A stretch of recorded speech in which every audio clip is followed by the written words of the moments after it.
Yo, what's going on, guys? It's CoJoMo here, back with another video. Today I'm going to give you over 5 tips and tricks that professional players are doing inside of Counter-Strike 2 that make them just able to absolutely outplay their opponents and dominate the game.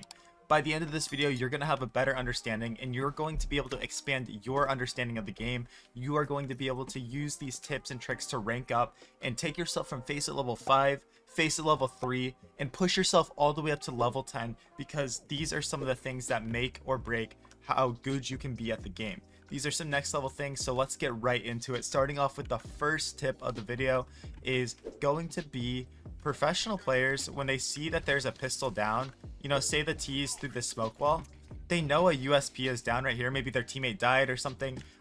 They're gonna use that to their advantage, and while they're sitting back here waiting for these smokes to fade, they're just gonna sit here and spam all their bullets, right? Now you're gonna have to reload because you don't have infinite ammo, but they're gonna spam all their bullets down, just trying to get any damage. Even 10 damage through these smokes is valuable, right? Obviously we're trying to kill people, so spam where the bomb planter is going to be, and you'll just get good at that from playing over time. But using your ears and just having an understanding and spamming spots where people are crossing, like right here, is great.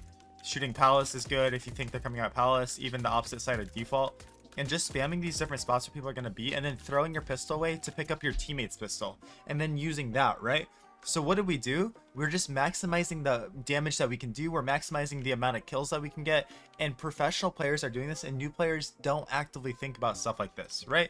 So one thing I want you guys to actively think about, though, is how to get some better Counter-Strike 2 skins with the sponsor of today's video.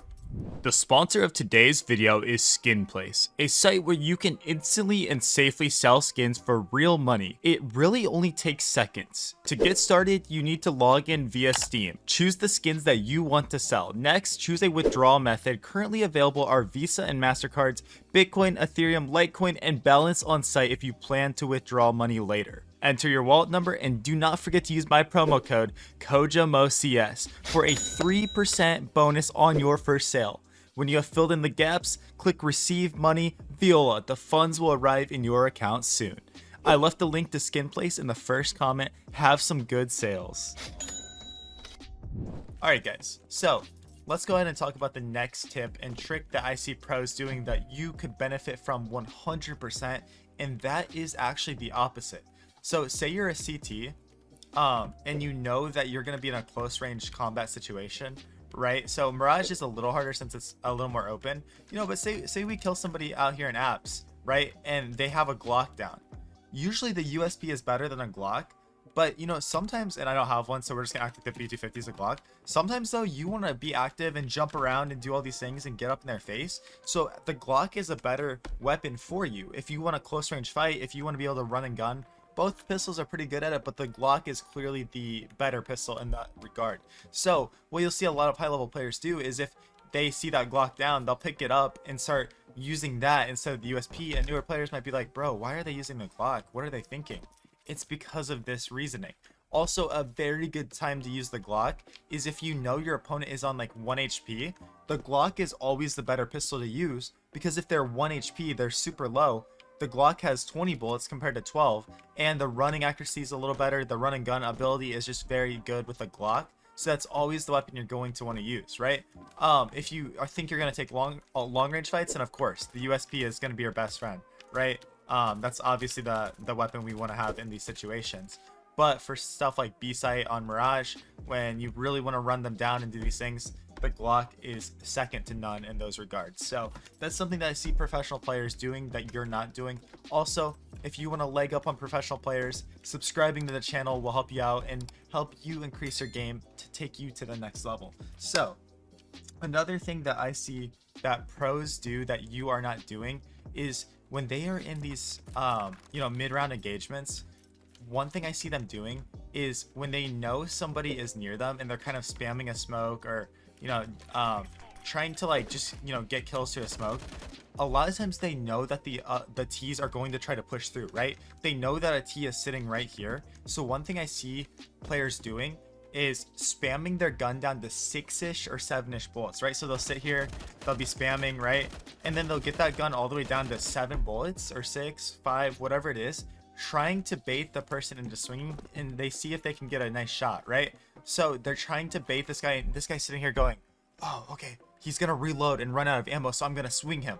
And then he swings, and then you're still there ready to farm him with the remaining bullets that you have left, right? I see pros do this all the time. I see them do it a lot on Dust Too Long when they're spamming the long smoke, and the T's are like, oh, I'm gonna jump through and get him. I see players doing it here in Connector when there's a smoke down. They'll sit here spamming and doing stuff, usually with the A and S, not the AUG. They'll sit here doing this, you know, spamming these angles, and then with like 5 bullets, instead of just instantly reloading and coming out here, they wait. Okay, nobody's there, and maybe they'll spam the rest of their bullets and reload that and get out. But pros don't feel the need to like rush their reload, and they think about this next level thing that might help them get some kills. I've done this before, and it's been great, guys. It's literally been great. Like it can get you so many kills, and you can pretty much do it anywhere there's a smoke. That's usually your safest bet because they have to come through a gray screen. So like in apps here, it's great. You know, I have 3 bullets left. I don't know how many I actually shot, but just like looking at your bullet counter. Okay, I still have some bullets left. Now let's just wait. Oh, laser beamed him. And then if you miss, always put yourself in a spot where you can fall off. Like, oh, I whiffed, I have no bullets. It's okay, because we can just drop off.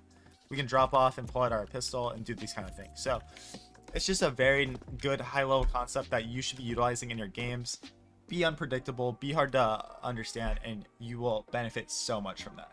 Now, another thing I see professional players doing that you're not doing is they are purposely messing with the breakable objects around the map, right? So say there was a round where they didn't break vents here or here. One thing I see them doing is like, say they want to save in Palace.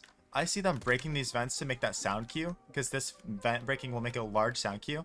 And then they're just dipping the Palace to save their guns, right? But the T's are like, the T side's like, guys, bro, he just shot the vents. He's somewhere in jungle right now. You know, he's probably going for it, or he's probably in here. And this guy's like, oh, he's still in jungle, guys. He's still in here. And obviously, you need to make sure your sound keys are hidden. But you can do this everywhere. You know, say you're in window trying to save because they're on B site. One thing you can do is just, boop, hit that and dip into underpass then. And then they're like, guys, he just broke vents. He's somewhere in window right now. Let's go ahead and save in apps because that's the safest place. And so they're running knife out through here. And then you're just sitting here waiting. Oh, running out, knife out, boom. Easy kills, right? This is going to maximize our kills, maximize the damage we're doing to the economy every round, and it just is so annoying to play against when a player is doing that. Also, guys, one of my favorite things to do is like when we're on eco round and I have like a pistol. When I come through here, instead of breaking these, I don't break the vents, and then I hide in a very passive spot. I hide like bench or something, or hide on van and wait for them to jump out and see where I should play. If they jump out, I hide van. If they're running on top of me, you know, maybe slide down through here, because the T's are coming through apps here, and maybe your teammates are fighting the mid, and the T's are like, oh guys, they didn't break vents, probably nobody here. And then they might still like, you know, half clear things, but they're not like hardcore like, where's this guy at, where's he at, you know, and you have the advantage no matter what. So it's just a very good thing to do, something you should take advantage of. Professional players are doing it, so you should do it too. And yeah, guys, also one of my favorite things to do in this game is to fake out the other team with gun sounds and, you know, things. So what does this mean? And we're on CT side right now, but imagine I'm on T side. This can be an AK, and you know, say you know, a lot of times I'm an opper, so this is what happens. My teammate dies ramp like early in the round, right? And the round plays out, and we get into like a 3v3 situation, or better, a 2v2 situation, right? So what do? I'm coming here through ramp again mid-round, and my teammate is on the other side of the map, right? We're so split up, but we can actually use this to our advantage because I have a smoke, and then I see my teammate died with a smoke too, right? So we have 2 smokes down. What I'll actually do is I'll come here and get the smoke out, and I'll throw an exec by myself. I'll throw left and right side here, right? I'll throw, or not left and right side. I'll throw stairs and jungle, so I'll throw that, and then I'll throw this. I'll come out here, wait for the smokes, dump any other util I have, right? If I have util, I'll throw it, blah, blah, whatever. And then I'm shooting my op, picking up the AK, and then coming out here and like shooting my AK, trying to take fights. Because if somebody is like CT or playing like, you know, under balk, you know, they might hear the gun drop, but they're calming. Guys, 2 smokes. There's an op and an AK ramp. There's 2 people coming towards ramp. And so many times, especially in pugs, guys, especially in pugs, my teammate is able to just walk out the B site because the information wasn't wrong. Like, you know, necessarily there is 2 smokes being thrown on A. There is an op ramp and an AK ramp, but they don't understand that it's the same person. it's one of my favorite tricks to do in these games because it's just so like next level, and like they just don't expect it. They just think the opera shooting and the AK is taking fights and doing this. It's just like, oh, it's 200 IQ. The problem is when you get to a super high level, people start to kind of predict that this is gonna happen. But guys, from like faceit 1 even to like 3000 elo, this is gonna be like the best trick to do in your 2v2 situation. So thank you guys so much for watching this video. If you want individual personal coaching from a professional player, I'm here to help you. I have paid coaching services down in the description of this video. If that's not what you want, I offer free videos here on my channel all the time. So appreciate every single one of you guys. Let's keep grinding, let's keep learning, and give me some video suggestions in the comments of this video. So check out the video on your screen right now, and I'll catch you guys later. Peace out.